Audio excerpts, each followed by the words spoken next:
Dopo lo scontro con i farisei e le loro tradizioni religiose, Gesù si ritira all'estero, va verso nord nella regione di Tiro e di Sidone. Poi ritorna indietro in Galilea. E in questa 23esima domenica del tempo ordinario ci è proposto un brano dal capitolo 7 del Vangelo secondo Marco, in cui viene narrato un episodio esclusivo del secondo evangelista. Lo racconta solo lui. È la guarigione di un sordomuto. E l'evangelista ricorda in particolare una parola pronunciata da Gesù. La riporta nella lingua aramaica, quella che abitualmente adoperava Gesù in Galilea. Effatà è l'imperativo, apriti. Il racconto è particolarmente significativo. Gesù incontra un uomo che è bloccato, chiuso in se stesso. È un sordomuto, quindi una persona che, avendo problemi di udito, non sentendo le voci degli altri, non ha elaborato la parola. E quindi è come se fosse annodato, legato in se stesso, non ascolta quello che gli altri dicono e non è in grado di dire quello che lui pensa. È la figura della umanità segnata dal peccato. Come dire catechisticamente che non basta la legge se uno non può osservarla. Se uno è bloccato come un sordomuto, non basta spiegargli la grammatica, la parola non viene, il suono non si articola.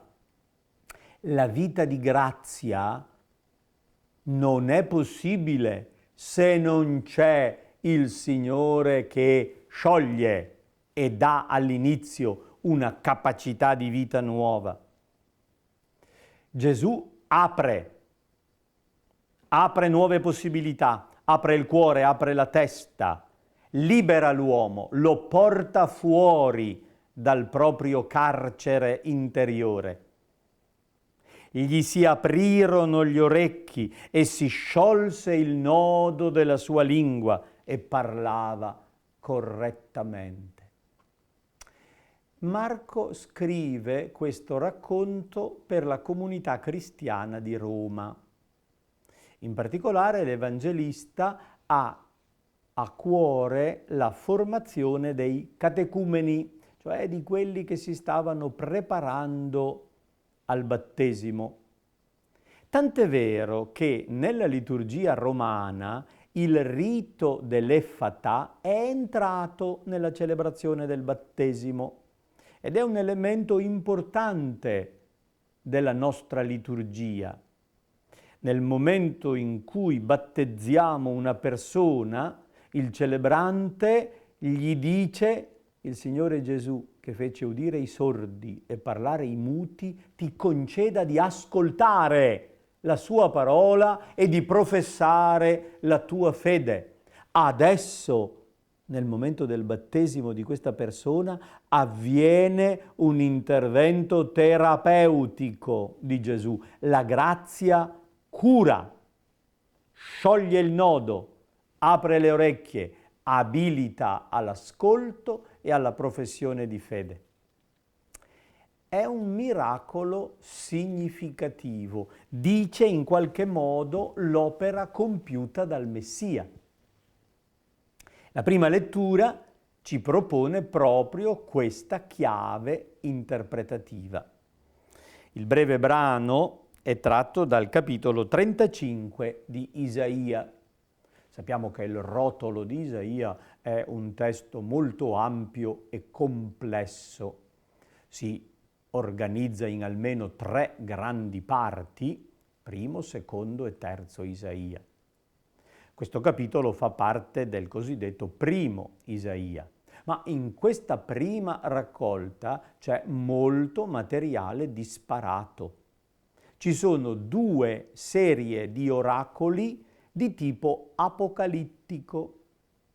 E così i capitoli 34 e 35 sono proprio un poema apocalittico, opera tardiva, che annuncia l'intervento escatologico, cioè alla fine dei tempi, quello definitivo di Dio, che cambierà la situazione. Dite agli smarriti di cuore, cioè alle persone che non trovano più un senso, che hanno il cuore sperso, che non hanno più coraggio né voglia di vivere. Non abbiate paura, ecco, il vostro Dio giunge la rivendicazione dei vostri diritti. La parola vendetta suona molto male, io l'avrei evitata nella traduzione. Il concetto ebraico espresso da questo vocabolo è quello di chi rivendica i propri diritti, e se un'autorità interviene a rivendicare il diritto dei poveri, si dice soltanto che fa bene. La vendetta è altro e non ci piace. Non si annuncia un Dio vendicatore, ma un Dio che ristabilisce la giustizia, che porta la ricompensa, che viene a salvarvi. Allora, in prospettiva futura, annuncia il profeta apocalittico, quando Dio verrà con la sua ricompensa, con la sua capacità di rimettere a posto le cose, si apriranno gli occhi dei ciechi e si schiuderanno gli orecchi dei sordi. Allora lo zoppo salterà come un cervo, griderà di gioia la lingua del muto. 4 esempi di handicap fisici che vengono curati dal Messia come segni di una trasformazione personale. 2 di questi li troviamo proprio nell'episodio evangelico. Si schiuderanno gli orecchi dei sordi, griderà di gioia la lingua del muto. Quell'uomo guarito da Gesù è stato liberato dalla sordità e dal mutismo. I gesti miracolosi compiuti da Gesù hanno il senso di mostrare l'opera del Messia, di indicare come Dio sia presente adesso a favore dell'uomo per superare quei limiti che la natura segnata dal peccato da sola non riesce a superare. Non basta la legge, non basta la tradizione religiosa, è necessario l'intervento del Messia che sciolga quel nodo. Loda il Signore, anima mia, diremo al Salmo 145, che elenca le opere meravigliose del Signore, ridona la vista ai ciechi, rialza chi è caduto, ama i giusti, protegge i forestieri, sostiene l'orfano e la vedova. Qui non vengono elencati sordi e muti, ma è un'immagine globale di un'umanità povera, debole, limitata. Il Signore è dalla loro parte, il Signore colma quello che a loro manca. La seconda lettura ci propone un passo della lettera di Giacomo che stiamo leggendo per 5 domeniche di seguito.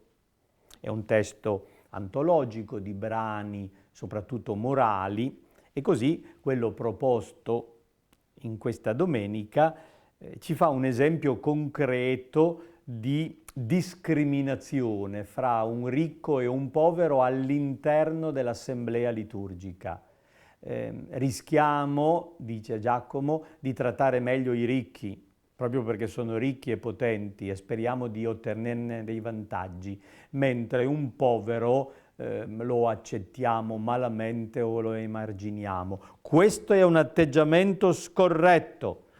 Siete giudici dai decreti iniqui.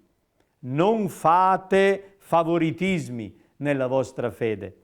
abbiate la capacità di accogliere le persone e di valorizzare i poveri.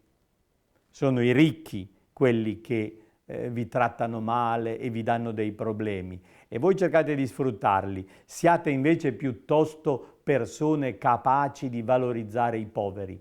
Questo è andare controcorrente, è l'apertura del Messia che ha fatto sentire una parola diversa e dà il coraggio all'Apostolo di professare la sua fede in Cristo Gesù, Salvatore dei poveri.